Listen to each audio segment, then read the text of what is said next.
कप्तान साहब ने मोदी सरकार समाजवादी पार्टी ये फार्मूले हैं। तो भैया मिल गया भाई साहब, देखिए जरा वैज्ञानिक मिल गया।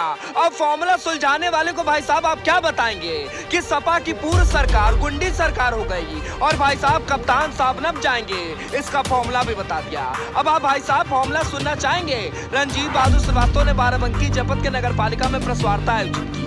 पूर्व चेयरमैन है और ऊपर से भाई साहब भाजपा के वरिष्ठ नेता भी हैं। इस दौरान भाई साहब विपक्ष के नेताओं पर जमकर निशाना साधे हैं, खास तौर पर समाजवादी पर। सुनिए जरा क्या कह रहे हैं। मंत्री अखिलेश यादव जो समाजवादी पार्टी के पूर्व मुख्यमंत्री हैं, उन्होंने आज एक बयान एक अखबार में जारी किया है कि कानून जो सरकार है वो कानून व्यवस्था को बनाने में पूरी तरह से फेल है। और वही दूसरी सवाल ये उठता है कि भी हाथरस में जो घटना हुई है और जो आरोपी है वो स्वयं माननीय पूर्व मुख्यमंत्री अखिलेश यादव के साथ उसका फोटो देखा गया, तो उस पर क्या कहेंगे आप?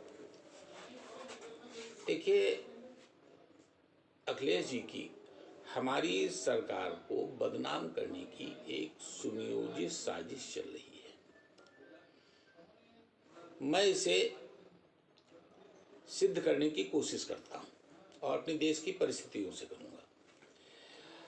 हमारे देश की अर्थव्यवस्था को चौपट करने के लिए, बैंकों से हमारा भरोसा हटाने के लिए पाकिस्तान की साजिश, जाली नोट,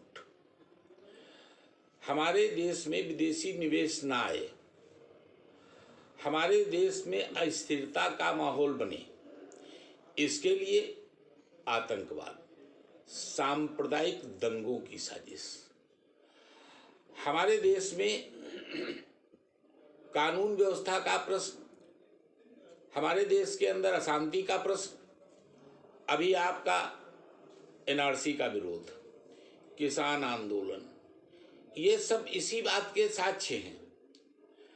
कानून व्यवस्था पर मैं ये कहना चाहता हूं कि ये एक षड्यंत्र के तरह से, जिस तरह से पीछे हमारे देश के प्रति षड्यंत्र हुए हैं, उसी तरह से एक ये सुनियोजित षड्यंत्र चल रहा है। वो हत्यारा समाजवादी पार्टी से रिलेटेड है। मैं ये पूछना चाहता हूं कि कौन सी घटना ऐसी इस प्रदेश के अंदर हो रही है जिसमें समाजवादी पार्टी के गुंडे इन्वॉल्व ना हो रहे हों? कोई ऐसी एक घटना तो निकाल करके दिखाई जाए। मैं एक उदाहरण देना चाहूंगा कि अगर किसी ईमानदार थानेदार का स्थानांतरण किसी को कराना है, तो यदि आप कल्पना करिए किसी के द्वारा 4 राहजनी करा दी जाए, 4 चोरी करा दी जाए, 1 बलात्कार करा दिया जाए, एक कहीं पे गोली चलवा दी जाए किसी व्यापारी शरीफ आदमी के ऊपर, कितनों ईमानदार थानेदार हो 2 मिनट में ट्रांसफर हो जाएगा। बड़े पैमाने पे जाना है, जनपद के अंदर कुछ ऐसा करा दीजिए, घटना घटित करा दीजिए, कप्तान साहब नपे चले जाएंगे। विकास कार्य अवरुद्ध कर दीजिए, प्रशासन कटघरे में खड़ा हो जाएगा। ये फार्मूले हैं और इन फार्मूलों को इनसे अच्छा कौन समझ सकता है?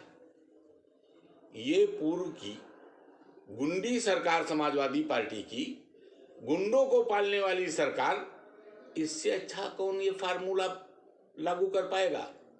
और यही है कि ये हमारी सरकार को बदनाम करने की, इसीलिए मैं कह रहा हूं बदनाम करने की साजिश है और हाथरस कांड के दोषियों को हमारे योगी सजा देंगे और इनके समाजवादी गुंडों को सजाएं मिल रही है। वाह रंजीत जी वाह, क्या तंज कसे और क्या भाई साहब निशाना साधे हैं। कोई भाई साहब निशाना साधना इनसे सीखे। पर फिलहाल बाराबंकी जनपद समेत उत्तर प्रदेश के लिए शिवम सिंह की ब्यूरो रिपोर्ट।